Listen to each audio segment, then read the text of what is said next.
Hello everybody, welcome back to another Microsoft Flight Sim news video.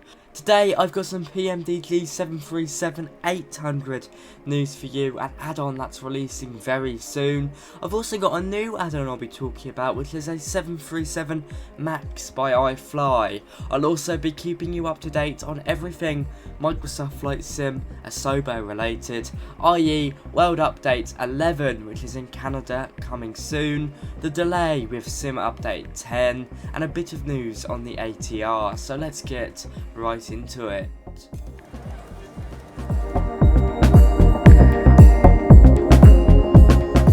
Okay, so we're going to kick it off with the PMDG 737-800.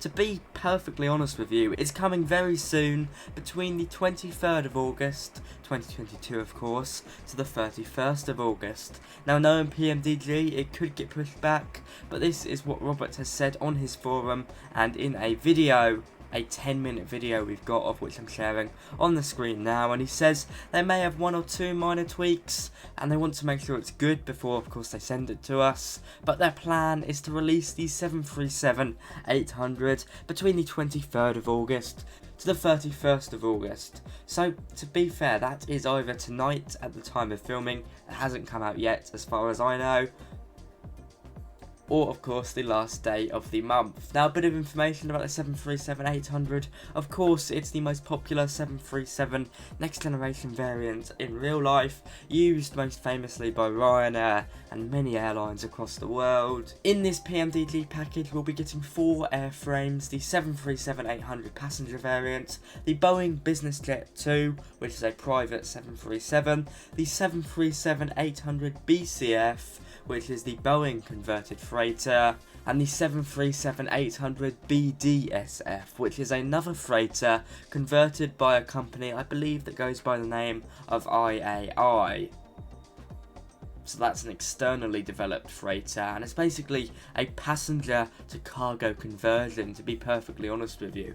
Now I'm sharing some footage from the video in the back. I'm going to see if I can get any screenshots through as well. I believe there was some on the PMDG forum. You can see it's the 737-800 obviously.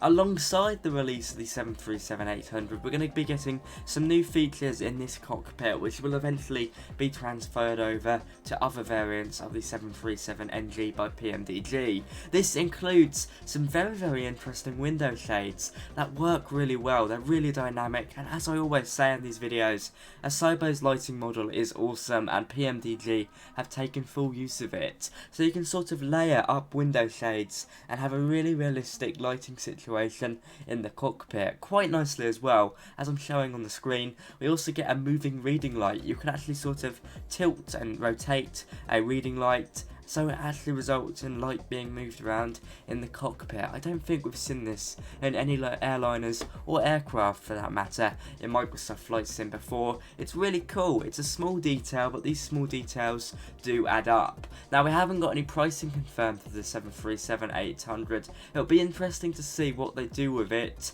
because I do believe, if all goes to plan, I reckon they will move away from the imagined $75 plan, purely because of course they released the 600 for a really low price, so I wouldn't be too surprised if it's around the $50 to $60 mark. Now that would be slightly controversial, because of course the 700 was released for $75, but PMDG certainly have been shaking it up, so it'll be interesting to see what they do. It certainly is going to be a balance, but of course I'll keep you updated. Alongside the 737-800 news, we get a bit of an update with the EFB. This will be in beta testing in the second half of September. It is taking some time, to be fair, because we were meant to get it around now, but obviously they pushed it back a bit. Beta testing in the second half of September means we probably won't see this until the middle of October. Robert says that it's meant to be expandable and scalable, much like a real tablet device.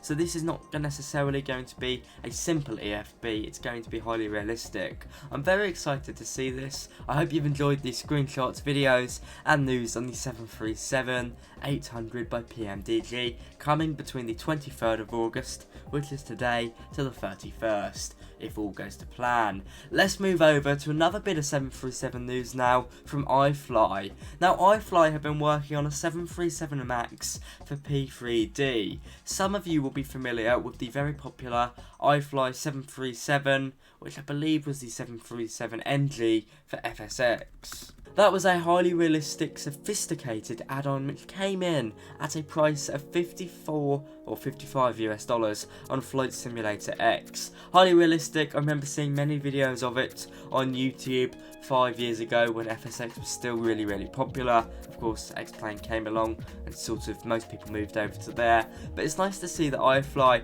one, are still working on P3D, because a lot of the time they say they're working on Microsoft Flight Sim and they move straight over from P3D, and I think the more simulators they work on, the better, really.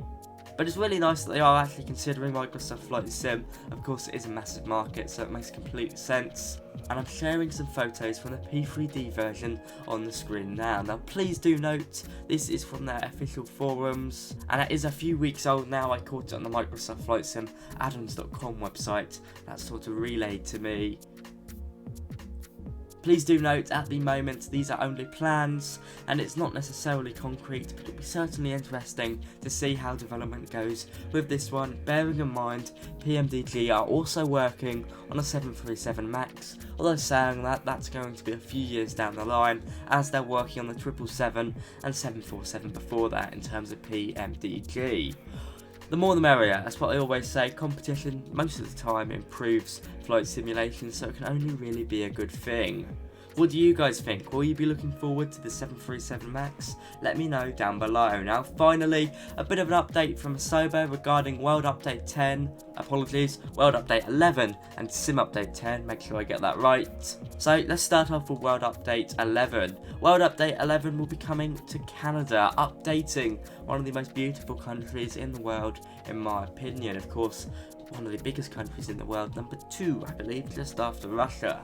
This update is scheduled to be released on the 27th of September, and I'm sharing some screenshots on the screen now. It looks really cool. It will add 5 bespoke handcrafted airports. All of these airports are pretty rural, and I'm listing them on the screen now. I would try and pronounce them, but it would end up being completely incorrect, so I'm going to let you guys read it. Some good ones to get excited for. They all look really nice. Canada is a wonderful place for a diverse aviation scene. You know, you can be flying 737s with bush kits up to the Northwest Territory, and just normal airline operations when you come down to the south, bush planes across the mountains, that sort of thing. It is really beautiful, and I cannot wait to see it in Microsoft Flight Sim. On top of that, we'll be getting 12 photogrammetry cities, 89 points of interest handcrafted, some of which we're seeing on the screen now. I'm quite excited for Canada. It's a beautiful place to fly. I've flown quite a bit over there on Microsoft Flight Sim, and sadly bringing you up to date with Sim Update 10 news. That's been delayed. We don't know how long for just yet. Estimations at the moment say at least a few more weeks, but no exact dates. And also with Sim Update 10, WASM support on Xbox has been delayed to a future Sim update. So all in all, a Sim Update 10, it was meant to be a really big update for Xbox. Sadly, that's not the case anymore. I do apologise for being the bearer of bad news. But to bring you some good news with the ATR from Asobo, they say they want this project to be expert level, which conflicts with the Blackbird Simulations aircraft, which also say they want it to be study level. It will be very interesting to see how two, quote, study level, end quote, ATRs work on Microsoft Flight Sim. Study level to me is a very hazy term, and I don't like to use it, but everyone seems to use it, so I'll roll with it anyway. But yes, I guess, as I always say, competition's a good thing. We don't get any release dates, just an update saying they want this to be expert level, and they're still working on it. From me today, that is all. Thank you so much for watching. I hope you've enjoyed this update. If you have, be sure to like, comment and subscribe, and check out my Amazon affiliate links for all the stuff I used to fly, film and edit. All the sources for information in today's video can be found down below next to the timestamps. Your support is very much appreciated. I'll see you around. Bye bye.